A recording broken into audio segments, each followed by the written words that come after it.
Il est 13 heures, bienvenue dans Paris Direct sur l'antenne de France 24. Merci de votre fidélité à notre chaîne. Voici nos titres ce midi. À la une donc, et de 4 de plus qui font 7, l'Ukraine revendique désormais la conquête de 7 localités dans la région de Donetsk. Moscou a ciblé de son côté la ville natale de Volodymyr Zelensky. Sur place, il y a des morts et des blessés. Les toutes dernières informations, c'est dans un instant avec notre correspondant Gulliver Krag. A tout de suite, Gulliver. Elle fait déjà la une des médias américains. La comparution de Donald Trump devant un tribunal de Miami, c'est aujourd'hui. L'ancien locataire de la Maison-Blanche est poursuivi pour avoir conservé des documents confidentiels, explosifs bien sûr à 17 mois de la présidentielle maintenant. Et puis au Royaume-Uni, le début de l'enquête parlementaire sur la gestion du Covid par le gouvernement de Boris Johnson. Sur le grill, des dizaines de personnalités politiques, des experts également. À suivre, la correspondance depuis Londres de Bénédicte Pavio. A tout à l'heure, Bénédicte.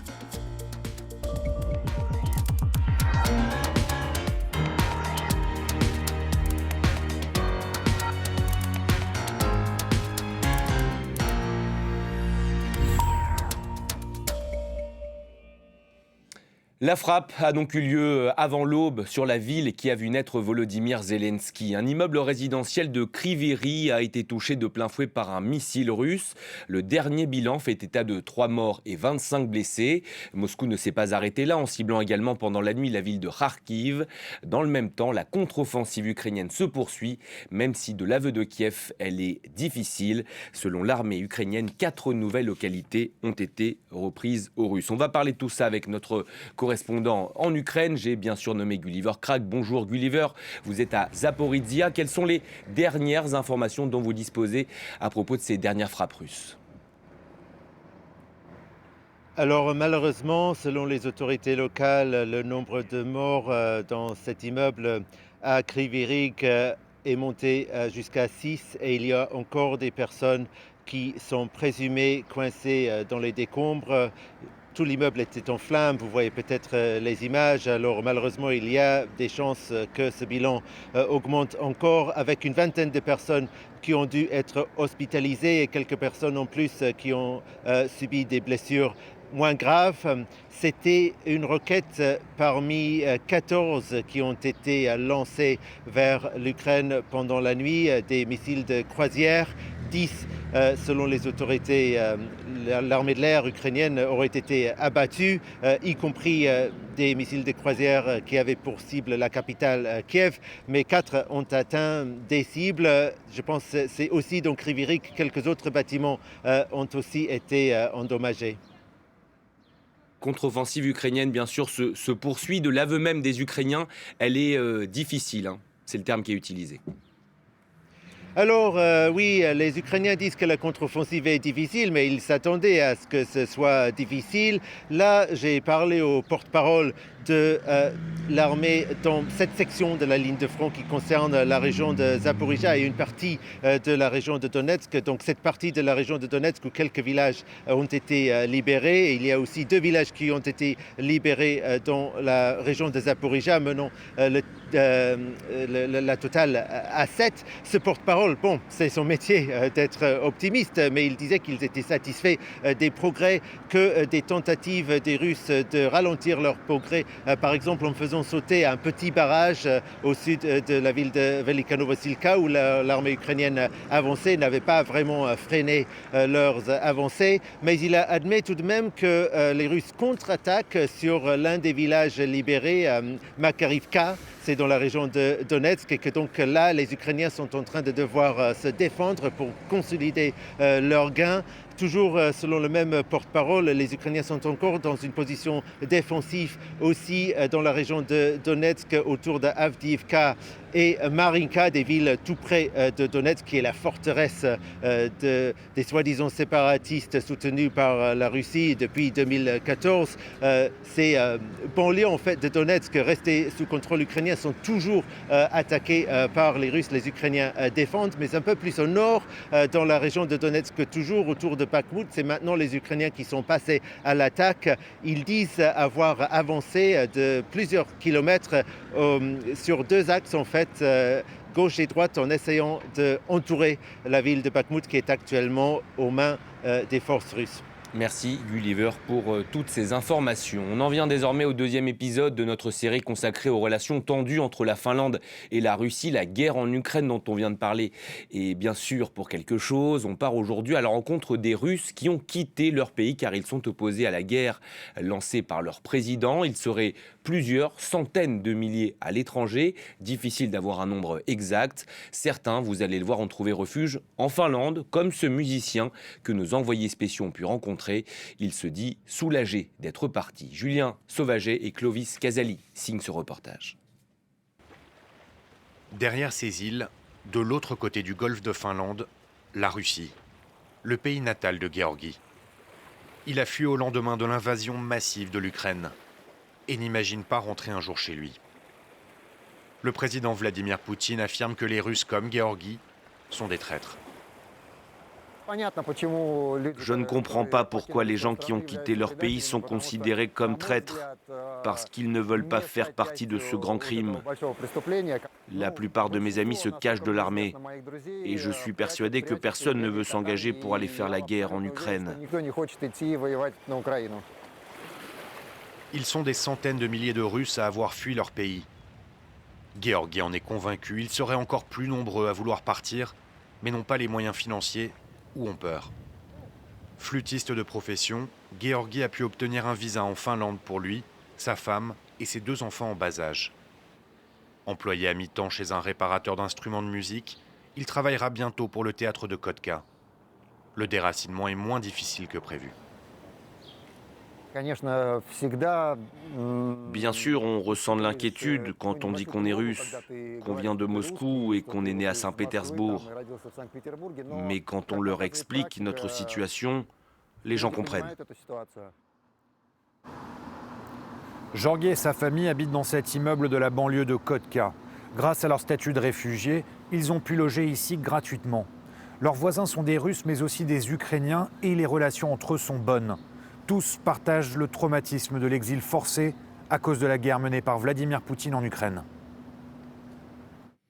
Voilà pour le reportage de nos équipes. Pour lui, c'est de loin l'affaire la plus dangereuse à 17 mois maintenant de la prochaine présidentielle.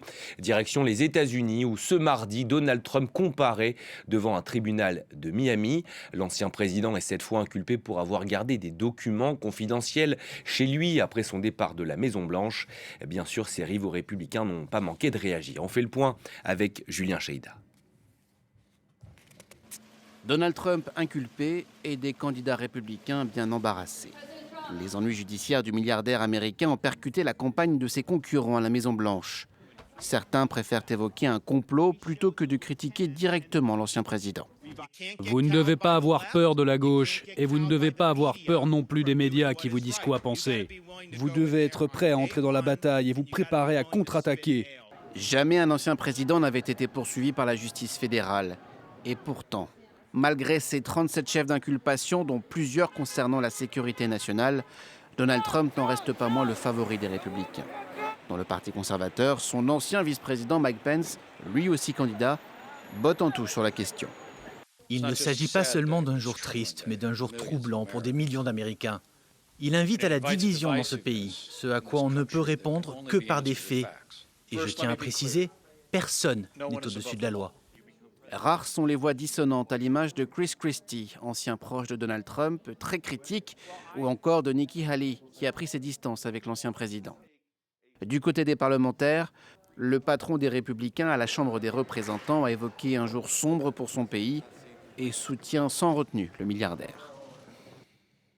On reste sur le sol américain pour cet autre procès pour l'histoire. Le premier en lien avec le changement climatique. Il s'est ouvert hier dans le Montana. Le point de départ, ce sont des jeunes qui accusent l'État de violer leurs droits, je cite, à un environnement propre et sain. Les images vous sont commentées par Antoine Fenot.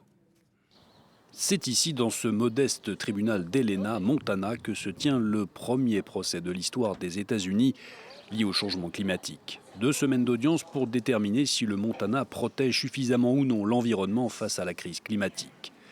Voici les plaignants, ils sont 16, que des jeunes. Selon eux, l'État du Montana aurait distribué des permis à des entreprises exploitant des énergies fossiles, des accords qui seraient contraires aux obligations constitutionnelles de l'État de protection de l'environnement. Le Montana, réputé pour sa beauté naturelle, subit de plein fouet les effets du changement climatique. Sécheresse, feux de forêt ou encore hiver raccourci. Pour le procureur de l'État, en revanche, l'empreinte carbone du Montana est minime. Le changement climatique est un problème mondial. Il relègue de fait le Montana à un rôle de spectateur. L'État a pourtant tout fait pour éviter la tenue d'un procès, affirmant que la lutte contre le changement climatique devait se faire au niveau législatif et pas devant les tribunaux. Irrecevable pour les plaignants, selon eux, le Montana et ses vastes réserves de charbon doit rendre des comptes de son soutien à l'industrie fossile. Je sais que le changement climatique est un problème mondial, mais le Montana doit prendre ses responsabilités. On ne peut pas juste laisser tomber et ne rien faire. Ce procès pourrait créer un précédent historique et favoriser d'autres actions similaires. Il est donc suivi de près aux États-Unis. Elle doit faire toute la lumière sur la gestion de la pandémie de Covid par le gouvernement de Boris Johnson. Au Royaume-Uni, l'enquête parlementaire démarre plus de 3 ans après l'apparition du virus. Virus qui, pour rappel, a fait plus de 227 000 morts là-bas. En tout, des dizaines de personnalités politiques et autres experts doivent être entendus. Auditions qui doivent durer pendant 6 semaines. On en parle avec notre correspondante à Londres, Bénédicte Pavio. Bonjour Bénédicte, à quoi peut-on s'attendre aujourd'hui tout d'abord ? Eh bien, on a déjà eu ce matin donc quelques heures de cette enquête, l'ouverture de cette enquête tant attendue et qui, bien plus tard, notamment que d'autres pays, notamment au sein, par exemple, en Europe. Alors, le Royaume-Uni était-il prêt pour une telle pandémie? C'est la grande question, certainement, dans ce premier volet de cette énorme enquête qui sera une énorme tâche. C'est ce qu'a dit la magistrate, l'ancienne magistrate, Madame Hallett, Lady Hallett, qui gère cette enquête. Une ancienne magistrate qui a écouté avec d'autres, donc attentivement, et regardé un film avec des témoignages de familles de défunts. Et vous le disiez en ouverture, il y a eu plus de 226 000 morts, dont le Covid-19 est la principale raison sur leur certificat de décès ici. C'est un des pires bilans en Europe. Et donc, on va voir ce qui va se passer dans l'après-midi. Mais déjà, des familles qui, notamment à cause des restrictions très dures ici, une femme dans ce film qui parle notamment au Pays de Galles du fait qu'elle était sous une pluie glaciale à l'extérieur donc de l'EHPAD où était son père en train de mourir, et c'est tout ce qu'elle pouvait faire puisqu'elle n'avait pas le droit, selon la loi, d'aller le voir, d'aller à son chevet. Beaucoup d'autres témoignages comme cela, et donc aujourd'hui, ce sera vraiment d'autres témoignages aussi, et des accusations ou des questions qui commencent déjà à être posées, et notamment le fait qu'il y avait une plus haute incidence de décès au sein des minorités ethniques ici au Royaume-Uni. Une attente populaire très grande, on l'a bien compris en vous entendant Bénédicte. Dans les prochaines semaines, quel sera le programme ? On l'a dit, des dizaines de personnalités vont être entendues.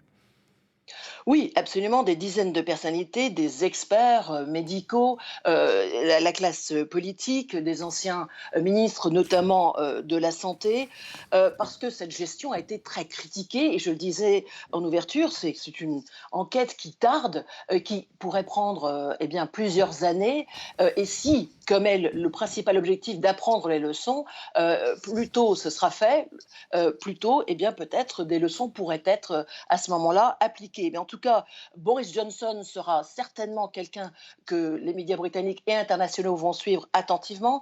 Il était Premier ministre à l'époque. Il avait été accusé d'avoir agi trop tardivement, notamment en ne confinant pas tout de suite la population, le pays.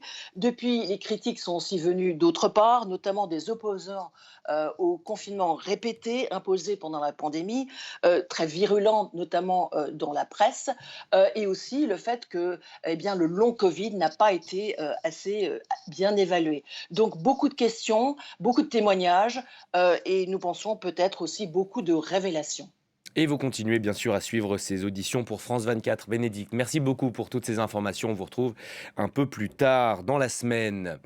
Le centre-ville de Nottingham bouclé. On reste au Royaume-Uni avec ses habitants sous le choc. Mais que s'est-il passé dans cette ville anglaise ? Ce matin, 3 cadavres y ont été découverts à plusieurs endroits. Et selon les premiers éléments de l'enquête, une camionnette serait impliquée. Le récit de nos confrères de France 2. Sur cette vidéo amateur, un homme au sol maintenu par des policiers. Il s'agirait du suspect qui vient de semer la terreur dans les rues de Nottingham. La télévision britannique GB News a pu obtenir le témoignage de celui qui a capturé la scène depuis sa fenêtre. À 5h30, on a été réveillés par ce qui semblait être des coups de feu. On est allé à la fenêtre et il y avait des policiers partout. Et puis ils ont sorti un homme d'un van, ils lui ont donné des coups de taser et l'ont arrêté. Plusieurs rues de Nottingham sont depuis ce matin bouclées par les forces de l'ordre. Il est 4 heures quand les policiers sont appelés dans le centre-ville, à Ilkeston Road. 2 personnes viennent d'être retrouvées mortes en pleine rue. Alors que les forces de l'ordre interviennent, nouvel appel. Des témoins viennent de voir un van blanc foncer dans la foule sur Milton Street. 3 personnes sont blessées. À quelques kilomètres de là, à Magdala Road, cette fois, un autre cadavre est découvert. Selon la police locale, les 3 incidents sont liés. L'identité du suspect n'est pas encore connue, tout comme ses motivations. Pour l'instant, aucune piste n'est écartée par les enquêteurs. Inéluctablement, le scénario de ces dernières semaines se répète encore une fois au Soudan. Près de 2 mois après le début de cette guerre fratricide entre 2 généraux rivaux, entre l'armée régulière et les FSR, la trêve de ce week-end a une nouvelle fois été violée, notamment à Khartoum, la capitale, et au Darfour. Julien Cheida. À Khartoum, les rues sont quasi vides. Les habitants restent cloîtrés chez eux par sécurité. Les combats ont repris dans la capitale, quelques minutes seulement après la fin d'une énième trêve. Tout près de Khartoum, la ville d'Omdurman a été visée par des tirs d'artillerie lourde. Rien n'est épargné, comme cette maison touchée par les tirs. Personne ne peut vivre dans une ville qui vit au rythme des bombardements, avec des snipers dans les rues, et où tous les magasins sont fermés et les services publics inexistants. La trêve de 24 heures ce week-end devait permettre le déploiement d'aide humanitaire. Mais les combats ont vite repris. Les besoins sont immenses dans le pays. Seuls 20% des hôpitaux fonctionnent encore, selon la Croix-Rouge. On manque de fournitures, on manque de nourriture, on manque de médicaments. On ne peut même pas porter secours aux blessés. Les combats se déroulent principalement à Khartoum et dans la région du Darfour à l'ouest. L'exode des civils se poursuit avec près d'1,5 million de déplacés à travers le pays. Au moins 450 000 personnes ont déjà fui pour rejoindre les pays voisins comme le Tchad ou l'Égypte.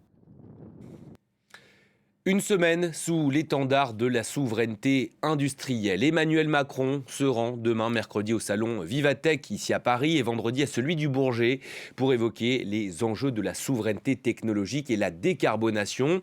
Mais ce mardi, programme différent, le chef de l'État effectue un déplacement cette fois-ci en Ardèche. Le thème, c'est la relocalisation des médicaments essentiels. Un thème bien sûr sur le devant de la table après la pandémie de Covid-19 où bon nombre de médicaments avaient manqué. Il visite cet après-midi le site du laboratoire Aguettant. Il est spécialisé dans des produits injectables d'anesthésie et de réanimation. Le récit de nos confrères de France 3. Dans cette pharmacie de la région parisienne, comme partout en France, certains médicaments souvent basiques viennent à manquer.